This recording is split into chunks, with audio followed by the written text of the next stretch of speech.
Hello दोस्तों, आप सबका बहुत बहुत स्वागत है आपके अपने YouTube चैनल गणेशाय वर्ल्ड में। तो दोस्तों, आज की वीडियो में हम क्लास 12th केमिस्ट्री में क्रिस्टलों में अपूर्णताएं, त्रुटि या दोष को कंप्लीट पूरा पढ़ेंगे। ठीक है, तो दोस्तों यदि हम इसकी बात करें क्रिस्टलों में अपूर्णताएं, त्रुटि या दोष की, तो पहले आप ये एज्यूम करो कि आप ही एक क्रिस्टल हो। मैं खुद एक क्रिस्टल हूं, ये एज्यूम करो आप। और आप ये सोचो कि हम में दोष या त्रुटि कब उत्पन्न होती है। ठीक है, तो मैं आपको बताता हूं। या रात में आप ज्यादा पकोड़े खा लो तो सुबह आपको त्रुटि उत्पन्न हो जाएगी। आप फालतू आलतू का खाना खा लो, आप में त्रुटि उत्पन्न हो जाएगी। आप बीमार पड़ जाओगे, आपका सिर दर्द करेगा, कुछ भी होगा, कुछ भी पेट दर्द करेगा, कुछ भी प्रॉब्लम होगी, आप में त्रुटि उत्पन्न हो जाएगी। आप यदि ज्यादा चल फिर लेते हो, है ना, तो कहते हो कि आज तो इधर गए थे तो हाथ पैर दर्द रहा है, आज तो हाथ पैर टूट रहे, दुनिया भर की बातें करते हो। क्यों? क्योंकि आप में त्रुटि उत्पन्न हो गई। अब ये त्रुटि उत्पन्न कैसे हुई? आपके शरीर की अव्यवस्था के कारण। शरीर में आपकी अव्यवस्था उत्पन्न हो गई, या शरीर में कोई बाहरी अशुद्धि प्रवेश कर गई, इसके कारण आपको त्रुटि उत्पन्न हो गई, है ना। तो ऐसा ही है ये क्रिस्टल। अब हमें क्या करना है, कोई क्रिस्टल में त्रुटि उत्पन्न करना है मेरे भाई। ठीक है, तो मान के चलो ये आपका एक कोई क्रिस्टल बना लेता हूं मैं, एक मिनट, है ना। ये मैंने एक कोई क्रिस्टल बना लिया, ठीक है, ये आप दिख रहा है, ये कोई क्रिस्टल मैंने बना लिया। यदि इस क्रिस्टल में अवयवी कणों की अव्यवस्था हो जाए, कैसा कि ये जो अवयवी कण है, ये जो अवयवी कण अपने स्थान से निकल जाए, तो अवयवी कणों की क्या हो गई? अव्यवस्था हो गई। तो इस अवयवी कण की अव्यवस्था के कारण इस क्रिस्टल में क्या उत्पन्न हो जाएगी? त्रुटि उत्पन्न हो जाएगी। या ऐसा ना हो, इस क्रिस्टल में कोई एक अवयवी कण बाहर से आया और यहाँ पर प्रवेश कर गया, तो इस क्रिस्टल में क्या उत्पन्न हो जाएगी? अव्यवस्था हो जाएगी। ठीक है, तो इस अव्यवस्था को ही हम बोलते हैं त्रुटि या दोष। क्या बोलते हैं? त्रुटि या दोष। ठीक है, तो इसकी परिभाषा क्या हो जाएगी? क्रिस्टल में अवयवी कणों की अव्यवस्था या बाह्य अशुद्धि के प्रवेश से जो कमी उत्पन्न हो जाती है, उस कमी को ही हम बोलते हैं क्रिस्टल में अपूर्णता, या उसी को हम बोलते हैं त्रुटि, या उसी को हम बोलते हैं दोष। ठीक है, तो ध्यान रखना मेरे भाई, किसी क्रिस्टल में जो कमी उत्पन्न होती है वही कमी अपूर्णता कहलाती है, या त्रुटि कहलाती है, या दोष। तो ध्यान रखना, कमी दोष है। ठीक है, अब बात आती है ये कमी उत्पन्न कैसे होती है। तो मेरे भाई, जो कमी है वो आपकी दो कारणों से उत्पन्न हो सकती है। कितने कारणों से? दो कारणों से उत्पन्न हो सकती है। ठीक है, ये जो कमी है वो दो कारणों से उत्पन्न हो सकती है, जिसमें आपका पहला रहेगा ताप। क्या रहेगा? ताप। अब ताप के कारण कमी कैसे उत्पन्न हो सकती है, आप ये देखो। ठीक है, आपने दोस्तों सामान्यतः ये सुना होगा कि जो 0 केल्विन ताप होता है, ये परम शून्य ताप होता है, और इस ताप पर किसी भी क्रिस्टल में कोई कमी उत्पन्न नहीं हो सकती। क्यों नहीं उत्पन्न हो सकती? क्योंकि इस ताप पर जो क्रिस्टल होगा, उस क्रिस्टल के अवयवी कणों के पास कोई भी ऊर्जा नहीं होगी। अब क्रिस्टल के अवयवी कणों के पास कोई भी ऊर्जा नहीं होगी, तो वो क्रिस्टल के जो अवयवी कण हैं हलचल नहीं कर पाएंगे, हलचल नहीं कर पाएंगे, कहीं आएंगे जाएंगे नहीं, तो इसमें कमी उत्पन्न हो ही नहीं सकती। लेकिन जब मैं इस क्रिस्टल का ताप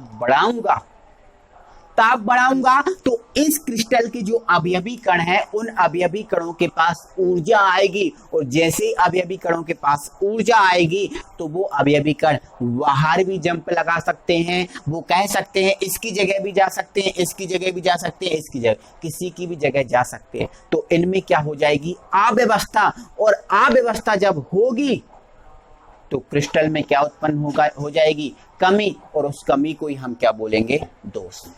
समझिए आप, ध्यान रखना है, 0 केल्विन ताप पर कोई भी क्रिस्टल शुद्ध अवस्था में होता है। लेकिन ताप बढ़ाते क्यों होता है शुद्ध अवस्था में? क्योंकि 0 केल्विन ताप पर उसके अवयवी कणों के पास कोई भी ऊर्जा नहीं होती।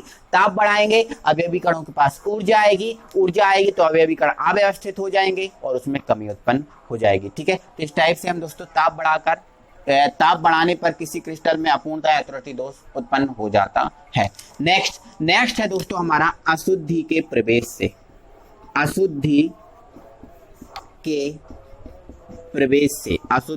प्रवेश से सामान्यतः दोस्तों अक्सर जो क्रिस्टल बनते हैं वो सामान्य स्थितियों में बनते हैं। सामान्य स्थितियों का मतलब ताप, दाब, आयतन तीनों का प्रभाव उस पर रहता है। सामान्य स्थिति में जैसे आपको हम पढ़ा रहे हैं, सामान्य स्थिति में पढ़ा रहे हैं हम, यहाँ पर ताप का भी प्रभाव आ रहा है, दाब का भी प्रभाव है और आयतन का भी प्रभाव है। हम सामान्य स्थिति में पढ़ा रहे हैं। तो ये क्रिस्टल जो है ना सामान्य स्थितियों में बनते हैं और जब सामान्य स्थितियों में बनते हैं तो उसमें अशुद्धि के प्रवेश की जो आशंका होती है वो बढ़ जाती है और अशुद्धि जैसे ही प्रवेश उसमें करती है और अशुद्धि जैसे ही प्रवेश करेगी तो क्रिस्टल कैसा हो जाएगा? अशुद्धि युक्त हो जाएगा, उसमें कोई त्रुटि उत्पन्न हो जाएगी और क्रिस्टल कैसा हो जाएगा? दूषित हो जाएगा, त्रुटि युक्त हो जाएगा।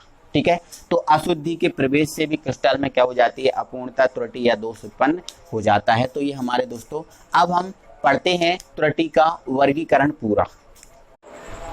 तो दोस्तों अब हम त्रुटि या दोष का वर्गीकरण पढ़ेंगे कि त्रुटि या दोष टोटल हम देखेंगे पहले कितनी टाइप की होती हैं, फिर एक एक करके हम इनको कंप्लीट करेंगे। ठीक है, तो त्रुटि की बात करें तो त्रुटि दोस्तों मुख्यतः 2 ही प्रकार की होती है, जिसमें पहली होती है हमारी इलेक्ट्रॉनिक त्रुटि। सिंपल सी भाषा में मैं आपको समझाते भी चल रहा हूँ।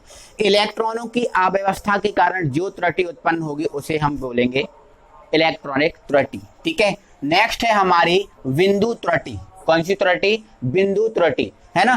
तो परमाणु हुआ, क्या हुआ? परमाणु हुआ, ठीक है, अणु हुआ और ये आयन हुआ। तो परमाणु, अणु और आयन के कारण जो त्रुटि उत्पन्न होगी उसे हम बोलेंगे क्या? बिंदु त्रुटि, है ना। और मुख्यतः इसमें क्या होता है? आयन होता है, मुख्यतः इसमें होता है आयन। ठीक है, तो आपको ध्यान रखना है आयन। ये एक आपका क्वेश्चन यहाँ से पूछा जाता है कि आयनिक त्रुटि, ऐसा ये क्वेश्चन पूछा जाता है कि आयनिक त्रुटि कौन से क्रिस्टलों में उत्पन्न होती है, या फिर ऐसा पूछ लिया जाता है कि बिंदु त्रुटि किस प्रकार के क्रिस्टलों में उत्पन्न होती है। ठीक है, तो आपका आंसर रहेगा आयनिक क्रिस्टल। बिंदु त्रुटि किस प्रकार के क्रिस्टलों में उत्पन्न होती है? आयनिक क्रिस्टल। ठीक है, तो ध्यान रखना है अणु, परमाणु और आयनों की अव्यवस्था के कारण जो त्रुटि उत्पन्न होगी उसे हम बोलेंगे बिंदु त्रुटि। इसके बाद अगर बिंदु त्रुटि की बात करें तो दोस्तों बिंदु त्रुटि इसका कोई प्रकार नहीं है, और लेकिन बिंदु त्रुटि की बात करें तो ये बिंदु त्रुटि 3 प्रकार की होती है, जिसमें हमारी पहली रहेगी रस समीकरण मितीय त्रुटि। कौन सी रहेगी? रस समीकरण मितीय त्रुटि, मतलब ये रस मलाई है मेरे भाई, आपको बिल्कुल एक एक चीज समझाऊंगा। ये रसमलाई, ठीक है, रस समीकरण मितीय त्रुटि, और ये आरस समीकरण मितीय त्रुटि, मतलब ये रसमलाई नहीं है। ठीक है, ये आरस समीकरण मितीय त्रुटि। और तीसरी है आपकी अशुद्धि त्रुटि। कौन सी त्रुटि होगी? अशुद्धि त्रुटि। ये बिंदु त्रुटि के ये तीनों प्रकार हैं। आगे यदि रस समीकरण मितीय त्रुटि के प्रकार की बात करें तो रस समीकरण मितीय त्रुटि आगे हमारी ये 2 प्रकार की होती है, जिसमें हमारी पहली रहेगी शॉर्ट की त्रुटि जो मोस्ट इंपॉर्टेंट है, फ्रैंकेल त्रुटि जो मोस्ट इंपॉर्टेंट है। रस समीकरण मितीय त्रुटि पूरा मोस्ट इंपॉर्टेंट टॉपिक आपका रहेगा। रस समीकरण मितीय त्रुटि 2 प्रकार की होती है, धातु आधिक्य त्रुटि, मतलब धातु की अधिकता से, धातु मतलब क्या होता है? धनायन, जिसके पास धनायन होता है वो धातु होता है। तो धनायनों की अधिकता से जो त्रुटि उत्पन्न होगी उसे धातु आधिक्य त्रुटि बोलेंगे। नेक्स्ट है आपकी अधातु आधिक्य त्रुटि, मतलब अधातु क्या होता है? ऋणायन, ऋणायनों की अधिकता से जो त्रुटि उत्पन्न होगी उसे अधातु आधिक्य त्रुटि बोलेंगे। अब आती है हमारी अशुद्धि त्रुटि। तो अशुद्धि त्रुटि जो है ना हमारी 2 प्रकार की होती है, जिसमें से आयनिक की त्रुटि होगी, आयनों की अधिकता, आयनों की प्रॉब्लम के कारण, और नेक्स्ट होगी हमारा परमाणविक त्रुटि, परमाणुओं की प्रॉब्लम के कारण जो त्रुटि उत्पन्न होगी परमाणविक त्रुटि। तो ये दोस्तों हमारे क्रिस्टलों में अपूर्णताएं, त्रुटि या दोष हमारा ये को जो कि है ना हमने वर्गीकरण में पूरा पढ़ा है। ठीक है, इतने टाइप की हमें त्रुटि पढ़नी है और एक एक करके हम आज इसको पूरा फिनिश करेंगे। मेरे भाई आज तो हम पूरा फिनिश नहीं कर पाएंगे, ज्यादा बड़ी वीडियो हो जाएगी, है ना। तो हम इलेक्ट्रॉनिक त्रुटि और ये बिंदु त्रुटि तक आज हम पहुंच जाएंगे। ठीक है, तो देखते हैं इनको। तो दोस्तों हम इलेक्ट्रॉनिक त्रुटि पर बात करेंगे कि ये इलेक्ट्रॉनिक त्रुटि क्या है। तो सिंपल सी भाषा में अगर कहें, देखो नाम ही है इलेक्ट्रॉनिक त्रुटि, मतलब इलेक्ट्रॉनों की अव्यवस्था के कारण जो त्रुटि इसमें उत्पन्न होती है उसे हम बोलते हैं इलेक्ट्रॉनिक त्रुटि। किस किस में इलेक्ट्रॉनों की अव्यवस्था के कारण त्रुटि उत्पन्न होती है? तो दोस्तों अक्सर हमने देखा है सिलिकॉन और एक हमने देखा है जर्मेनियम। सिलिकॉन और जर्मेनियम, ये सिलिकॉन और ये जो जर्मेनियम है सेमीकंडक्टर हैं। क्या है? सेमीकंडक्टर, मतलब ये जो है ना अर्धचालक है। क्या है? अर्धचालक। और अर्धचालक को आपको पता ही है, अर्धचालक निम्न ताप पर धारा का प्रवाह नहीं करते। इनमें कोई भी धारा का प्रवाह निम्न ताप पर नहीं होता। लेकिन यदि इन सिलिकॉन और जर्मेनियम का हम ताप इंक्रीज कर दें, ताप बढ़ा दें, तो सिलिकॉन और जो जर्मेनियम है वो धारा का प्रवाह करने लगते हैं। पहले नहीं करते थे निम्न ताप पर, लेकिन ताप को बढ़ा दिया तो ये धारा का प्रवाह करने लगे। ऐसा क्या हो गया कि धारा का प्रवाह इसमें होने लगा, पहले नहीं हो रहा था। तो इसमें क्या हुआ? इलेक्ट्रॉनों की अव्यवस्था हो गई। इलेक्ट्रॉनों की क्या हो गई? इसमें अव्यवस्था हो गई, जिसके कारण इसमें धारा का प्रवाह होने लगा। जैसे मान के चलो, एक समझाता हूं। ठीक है, जैसे ये सिलिकॉन है, ये क्या है? जर्मेनियम का मान लेते हैं, ये जर्मेनियम है। ठीक है, ये जर्मेनियम है, ये निम्न ताप पर ये धारा का जो है ना प्रवाह नहीं कर रहा। ठीक है, धारा का प्रवाह ये नहीं कर रहा। ठीक है, अब मैंने क्या किया, इसमें ताप बढ़ाया। इसके पास अभी यहाँ पर एक इलेक्ट्रॉन है, यहाँ पर एक इलेक्ट्रॉन है, यहाँ पर एक इलेक्ट्रॉन है और यहाँ पर एक इलेक्ट्रॉन है। ठीक है, ओके। अब मैंने क्या किया, इसमें इंडियम मिला दिया। क्या मिला दिया? इंडियम मिला दिया। तो इंडियम के पास भी कुछ इलेक्ट्रॉन है। ठीक है, और इंडियम के पास ये मान लेते हैं हम 4 इलेक्ट्रॉन। कितने इलेक्ट्रॉन है? 4। ठीक है, तो निम्न ताप पर यह धारा का प्रवाह नहीं कर रहा था। लेकिन जैसे ही मैंने इसका ताप बढ़ाया, जैसे ही मैंने इसका ताप बढ़ाया, तो जो इंडियम के इलेक्ट्रॉन है कुछ यहां आ जाएंगे, कुछ यहां आ जाएंगे, कुछ यहां आ जाएंगे, कुछ यहां जाएंगे। तो इसमें क्या हो जाएगी? अव्यवस्था हो जाएगी। और यही अव्यवस्था के कारण ये जो जर्मेनियम है वो धारा का प्रवाह करने लगेगा। समझे कि नहीं? ठीक है, समझ गए है ना? इलेक्ट्रॉनों की अव्यवस्था के कारण जो त्रुटि उत्पन्न होती है उसे इलेक्ट्रॉनिक त्रुटि कहते हैं। ओके, एग्जाम्पल, जैसे सिलिकॉन और जर्मेनियम निम्न ताप पर धारा का प्रवाह नहीं करते हैं, किंतु ताप बढ़ाने पर इनमें इलेक्ट्रॉनों की अव्यवस्था हो जाती है, फलस्वरूप ये धारा का प्रवाह करने लगते हैं। ये इसका एग्जाम्पल हुआ। तो ये मेरे भाई पूरा इलेक्ट्रॉनिक त्रुटि है, जो आई होप कि आपको समझ में आ गया होगा। ठीक है, ऐसा ही आपका सिलिकॉन के साथ रहता है। सिलिकॉन निम्न ताप पर धारा के साथ प्रवाह नहीं करता, लेकिन ताप बढ़ाते हैं तो इलेक्ट्रॉनों की अवस्था हो जाती है और धारा का प्रवाह करने लगता है। ये तो आप खुद ही जानते हो। ठीक है, चलो इसके बाद हम बात करेंगे बिंदु त्रुटि पर। किस पर? बिंदु त्रुटि का। ठीक है, तो आपको मैं पहले ही बता चुका हूं दोस्तों, अणु, ठीक है, परमाणु, ठीक है, और आयनों। अणु, परमाणु और आयनों, अणु, परमाणु और आयनों की अव्यवस्था के कारण जो त्रुटि उत्पन्न होती है उसे बिंदु त्रुटि कहते हैं। सिंपल। यदि किसी क्रिस्टल में अणु, परमाणु या आयन की अव्यवस्था हो जाती है तो उसमें त्रुटि जो उत्पन्न होगी उसे ही हम बोलेंगे बिंदु त्रुटि। ये तो हमने सिंपल भाषा में समझा। अब ये बिंदु त्रुटि हमें 3 प्रकार की पढ़नी है। बिंदु त्रुटि हमें कितने प्रकार की पढ़नी है? 3 प्रकार की। ठीक है, तो ये 3 प्रकार की कौन कौन सी होती है, एक एक करके आपको समझाता हूँ। ठीक है, देखो पहली आपकी कौन सी है? रस समीकरण मितीय। रस समीकरण मितीय, रस समीकरण मितीय त्रुटि। ठीक है, और दूसरी हमारी कौन सी है? रस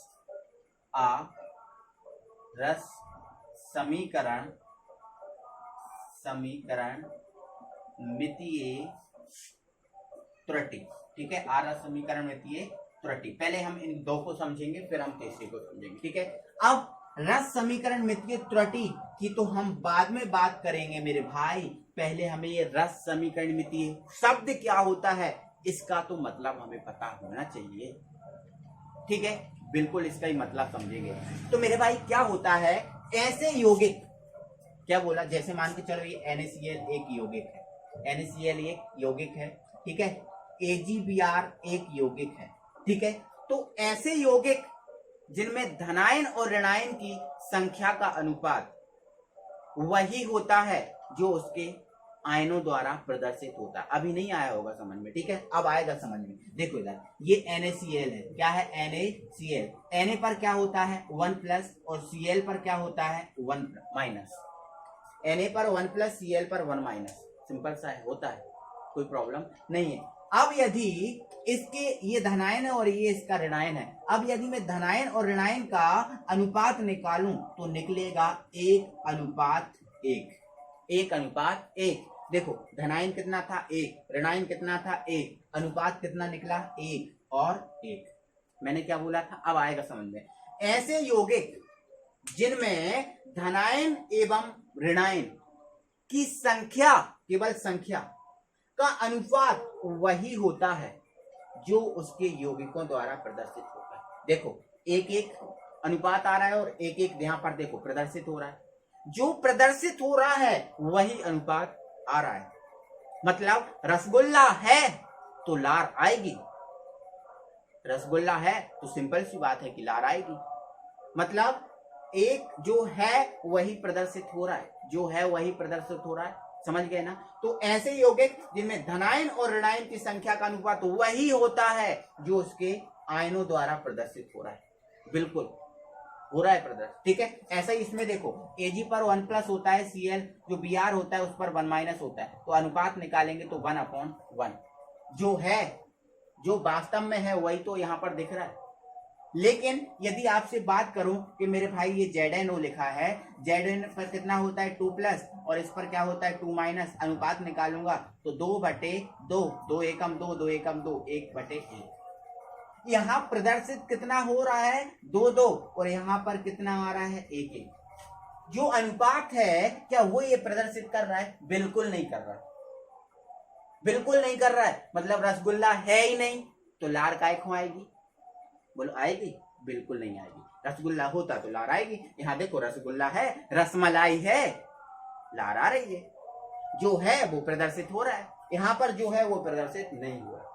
तो ऐसे, अब परिभाषा सुन लेना, तो ऐसे यौगिक जिनमें धनायन और ऋणायन की संख्या का अनुपात वही होता है जो उसके आयनों द्वारा प्रदर्शित होता है, रस समीकरण मितीय यौगिक कहलाते हैं। और रस समीकरण मितीय यौगिक ये हैं, जैसे KCl, ठीक है, KBr, NaCl, AgBr, ये रस समीकरण मितीय यौगिक हैं।